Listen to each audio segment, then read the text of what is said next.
donc on voit qu'elles sont très affectées.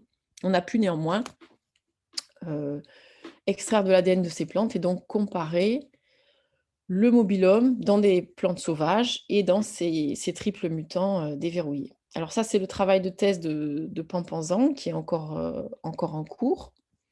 Ce qu'a fait Pampan donc, c'est, séquencer le mobilhome avec, des lectures, courtes, Illumina, et ensuite faire, une heatmap ici, en fonction de l'abondance des cercles pour différentes familles. Alors, ce qui n'est pas apparent ici, c'est que chaque ligne correspond à une famille d'éléments transposables différentes. Donc éléments transposables ADN, Line, Copia, Gypsy, ce sont des différentes superfamilles d'éléments transposables. Et elle a comparé, le mobilhome dans, les plantes sauvages, ici donc vous voyez pas beaucoup de signal, mais aussi dans des différents mutants, qui étaient, plus ou moins, déverrouillés. Et ce qu'elle a montré, c'est que la famille, que nous connaissions déjà, donc évadée, était, très largement représentée, très fortement représentée dans ces plantes-là, ainsi que d'autres familles. Lorsque, tout à l'heure on parlait du signal par rapport au bruit, donc là on a un signal qui est clair pour 2 familles, il est tellement fort qu'il va écraser tout le reste du signal. Donc lorsqu'on enlève les données pour ces 2 familles, on voit apparaître, des signaux plus faibles qui ont révélé, la présence de cercles correspondant à des familles additionnelles d'éléments transposables. Donc, pour cette étude, on a aussi, développé, comme ça a été mentionné, dans la présentation, un nouvel aspect du protocole. Donc il s'agit toujours de digérer l'ADN linéaire, d'amplifier, l'ADN circulaire, mais au lieu de séquencer avec, de l'Illumina, on a séquencé avec, des longs grids, donc par la technique, nanopore au laboratoire, ce qui permet, vraiment d'avoir une vision du cercle dans son entièreté. Donc encore une fois, de diminuer le bruit de fond, d'augmenter, le signal, et c'est ce que je vous représente ici. On a des lectures qui font, ici, 16 kb.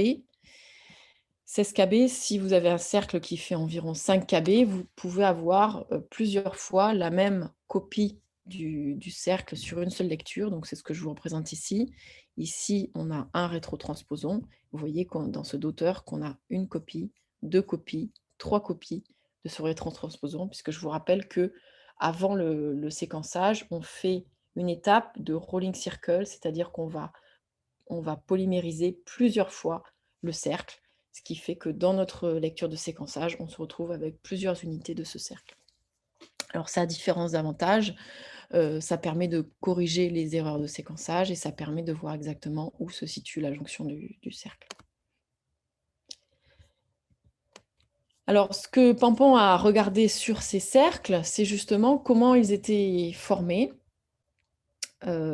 et s'ils correspondaient toujours à ce à quoi on attendait, c'est-à-dire, un cercle bien propre qui correspond, à la séquence de l'élément transposable comme je vous l'ai montré ici. Et ce qu'elle a remarqué assez tôt, c'était que, contrairement, à nos attentes, il y avait beaucoup de cercles qui étaient chimériques. Alors je vais vous expliquer comment elle a détecté.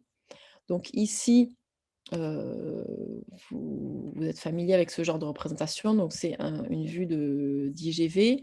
Donc on voit ici, l'absence de signal, donc pas de lecture dans le mobilhome de la plante sauvage et dans le triple mutant, donc déverrouillé. Ce qu'a fait Pampan, c'est elle a filtré les rides de mobilhome pour ceux qui contenaient, le rétrotransposon évadé, et ensuite ces rides qui contenaient évadé, elle les a cartographiées sur le génome. Donc lorsqu'elle utilise des short reads, bah, on voit qu'on a une petite information, ici. Donc ça veut dire qu'ici, on a des lectures qui contiennent à la fois cette portion du génome et puis évadé. Et le signal est beaucoup plus clair, bien évidemment, avec les longues grids, puisqu'ici, elle a pu positionner un grand nombre de lectures. Donc, je rappelle que ces lectures, elles sont extrachromosomiques, elles correspondent à des cercles qui contiennent à la fois évadé, donc le rétrotransposon, mais aussi un petit bout de ce gène ici, situé sur le chromosome 5. Donc la présence de ces cercles chimériques nous a interrogés. Donc je reprends ici, rapidement dans ce schéma. Dans la plante sauvage, pas de mouvement du rétrotransposon. Dans la plante déverrouillée, on a des néo-insertions qu'on a pu, documenter en séquençant le génome, et 2 types de cercles, donc des cercles, qui sont attendus et des cercles qui sont chimériques. Donc là, on s'est, posé la question de l'impact de ces cercles chimériques, sur le génome cette fois-ci. Donc là, ce que je vais vous montrer, dans cette diapositive, c'est en fait, des données, de séquençage, long read du génome. Et donc, Pampan a regardé à 8 cibles qui ont été sélectionnées, ce qui se passait. Alors ces cibles, elles ont été choisies parce qu'elles possèdent, une néo-insertion, d'évadés dans les plantes, mutantes. C'est-à-dire que, on regarde ce type de cible ici ou bien ici. Et ensuite, ce que Pampan a fait, elle a regardé, dans toutes les lectures qu'on avait, donc on a une couverture qui varie entre, 50 et 130 fois, heu, a pour les différentes cibles. Donc elle a regardé la proportion de rides qui avaient, une cartographie, un mapping, attendu. Donc ça vous est représenté en rouge, par rapport à la proportion de rides qui étaient chimériques. Donc lorsqu'elle a étudié, les 2 réplicas de plantes sauvages, bon de façon attendue, elle n'a obtenu aucun ride chimérique. Lorsqu'elle a étudié, ici, un mutant qui avait, 2 verrous enlevés, elle a observé sur certaines cibles, donc certaines néo-insertions d'évadés, quelques lectures qui étaient chimériques, c'est-à-dire qui contenaient, évadés, l'endroit attendu et un autre morceau d'un autre chromosome. Elle a utilisé aussi un autre, contrôle qui était disponible au laboratoire, qui était un mutant de réparation de l'ADN pour voir si, ces remaniements étaient quelque chose de classique, disons chez cette espèce, et elle n'a pas mis en évidence de ride chimérique dans ce mutant.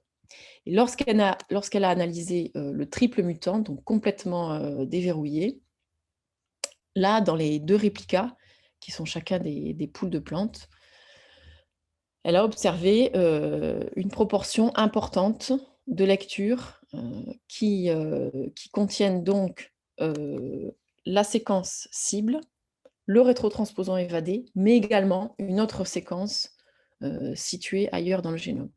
Donc ceci, indique que, les cercles chimériques sont capables d'induire une instabilité, dans le génome.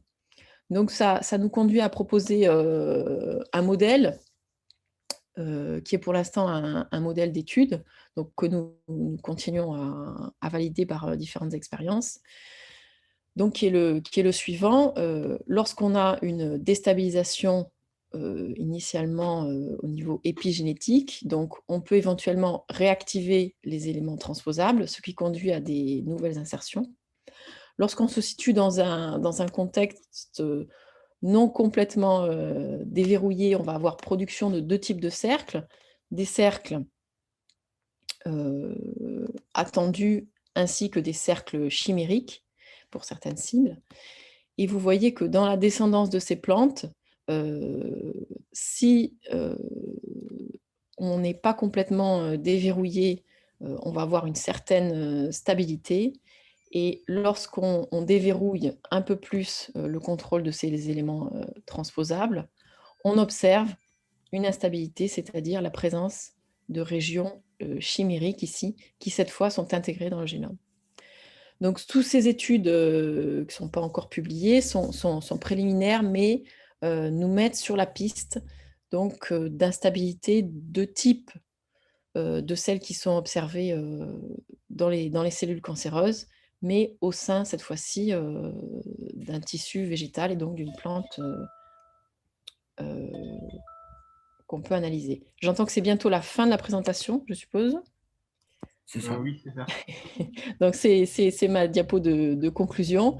Donc, ce que je voulais vous montrer, c'est que le domaine des ECC-DNA, c'est un compartiment génomique qui reste encore beaucoup à explorer chez toutes les espèces. Il est important pour l'amplification de gènes. On voit qu'on a la présence de cercles chimériques, de rétrotransposons et transposons actifs. Il y a également des cercles qui proviennent de la recombinaison homologue, des ADN ribosomiques, des microdélétions et peut-être d'autres fonctions à découvrir. Et donc, nous avons développé le mobilhome sec. Il existe d'autres laboratoires qui ont développé d'autres stratégies qui sont semblables.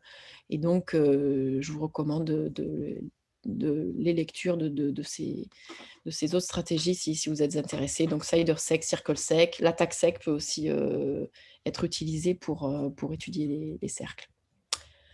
Voilà, je vous remercie de votre attention. Je remercie les deux étudiantes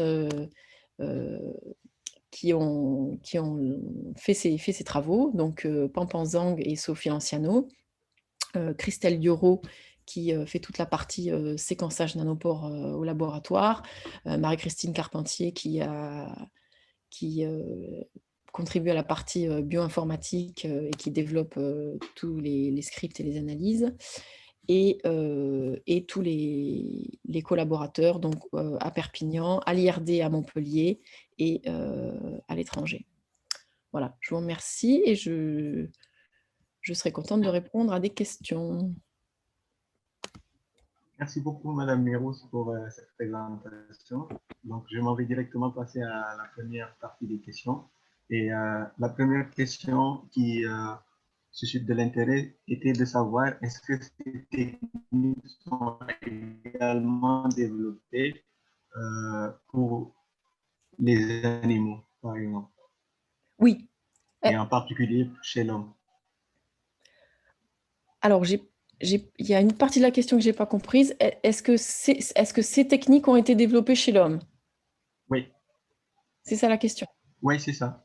Oui, oui, oui, tout à fait. Tout à fait. Alors, ça a été développé chez l'homme. Alors, nous, avec le mobilhome sec, on a fait une étude qui n'est pas terminée sur des cellules humaines, mais dans ce qui est publié, vous trouvez, comme j'ai mentionné en introduction, un grand nombre d'analyses maintenant. Voilà, je vais remettre cette diapo.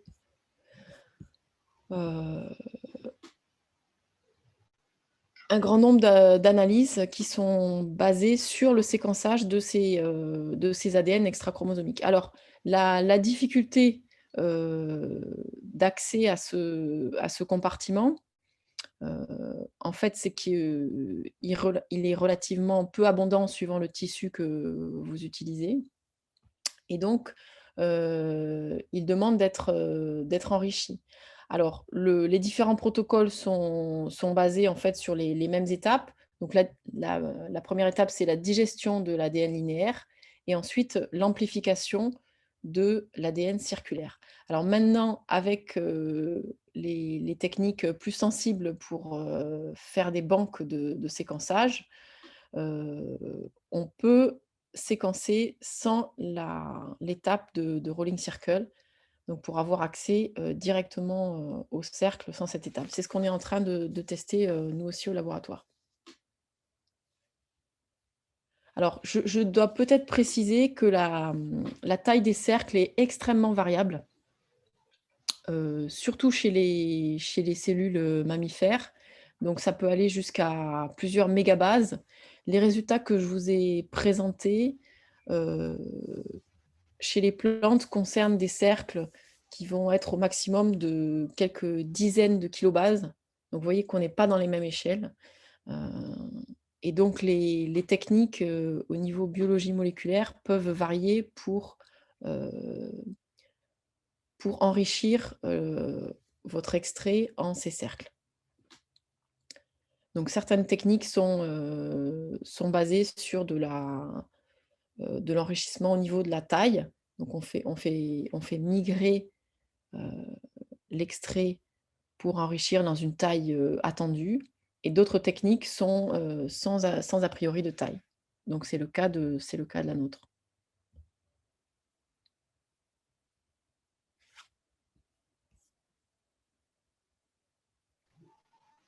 Donc, il y a Benoît qui veut également poser une question. Oui. Ou d'abord, plutôt, on a Julie Clément. Oui. Il y a une question, si elle peut directement intervenir. Oui, vous m'entendez? Oui, très bien. Bonjour. Oui, bonjour Marie. Super présentation, ça m'intéresse beaucoup. Je me demandais si on trouvait ces rolling circles dans les germline, et donc du coup si c'était héréditaire. Oui, c'est ce qu'on se demande aussi. Donc on n'a pas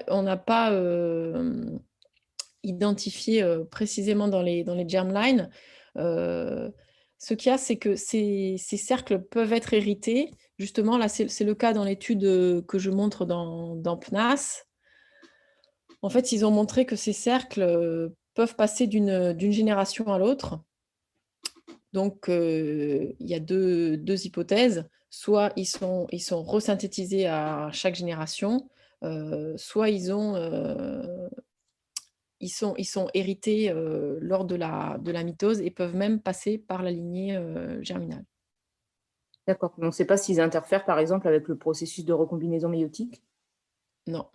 Non. Ça, à ma connaissance, même chez les mammifères, c'est pas connu. Alors, ce qui est sûr, c'est qu'il existe des processus de rétention des cercles. Ça, c'est bien étudié chez la levure, parce que les cercles ribosomiques, en particulier, sont importants, jouent un rôle dans le vieillissement chez la levure. Et donc, lors de la mitose, la cellule mère va avoir tendance à retenir les cercles. Donc, il n'y a pas une ségrégation aléatoire des cercles entre la cellule mère et la cellule fille. Ok, merci. Avec plaisir.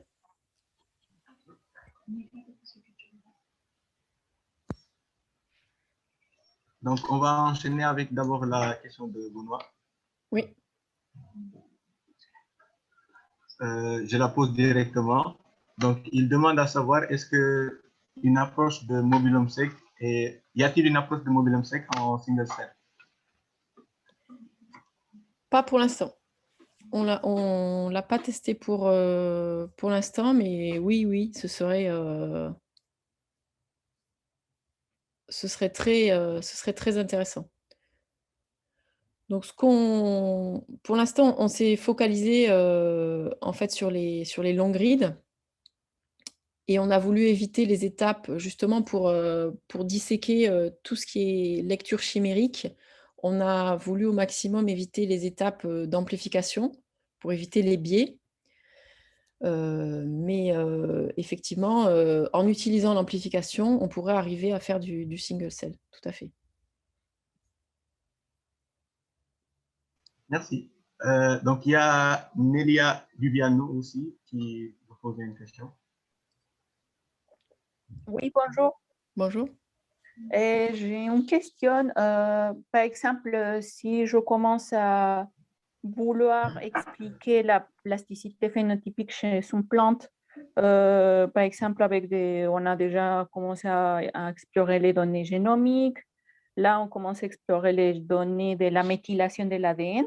Donc, ma question, c'est, avec des données de la méthylation de l'ADN, est-ce que je peux savoir si derrière ces données, par exemple, comme je travaille avec des lignes consanguines, si je vois des mouvements, voilà, des choses bizarres, parce que normalement, je travaille avec plusieurs générations, est-ce que ça peut me donner une piste qu'il y a des éléments circulaires dans le génome, ou ce n'est pas du tout la bonne approche pour savoir ça? Alors effectivement, les changements de méthylation, ça peut être un événement initial Ok. qui va déstabiliser le système et accentuer la formation de cercles. Donc, en fait, les cercles, il y a des cercles qui sont produits de façon récurrente, donc comme les cercles d'ADN ribosomique, et il y a des cercles qu'on va trouver que dans les systèmes déstabilisés, donc comme ces cercles dans les cellules cancéreuses ou bien les cercles dans les cellules déméthylées. Donc oui, la méthylation peut être une indication. Ensuite, récemment, il y a des groupes qui ont utilisé les données de ATAC-seq, donc je ne sais pas si vous disposez de ces données, pour Ouais, identifier pas les... encore. Non, Mais d'accord. ça serait du coup aussi une bonne approche pour le savoir. Ce serait une approche possible, parce qu'en fait, les cercles n'ont pas la même structure chromatinienne Ok. que les régions chromosomiques dont ils proviennent. Et donc, par ce changement de chromatine, ça permet d'inférer, enfin, de faire une hypothèse sur la formation de cercles. Ok. Merci beaucoup. Voilà, avec plaisir. Alors, on va prendre la dernière question de Delmotte. Si je veux bien prendre, on va lui ouvrir le micro, il intervient directement.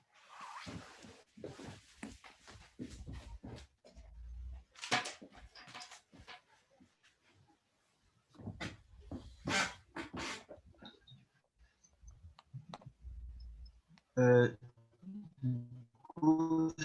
pense qu'il n'est pas disponible. Je vais directement lire sa question et demander d'abord à savoir est-ce que vous êtes intéressé aux variations dans ces ADN extra-chromosomiques. On est intéressé aux variations. Je ne suis pas sûre de comprendre la question. Oui, on s'intéresse... Aux variations génomiques. Oui, on s'intéresse à regarder tous les cercles chimériques, en fait, comme des marqueurs de l'instabilité du génome. Oui, disons qu'au début, on s'est intéressé plutôt à faire la liste des différents types de cercles qu'on identifiait. Et maintenant, on va plus dans le détail, donc parce qu'on a des profondeurs plus grandes. Donc, ça nous permet de regarder vraiment la complexité de ces cercles. Voilà. Les longues rides ont aussi beaucoup contribué à cette finesse d'analyse.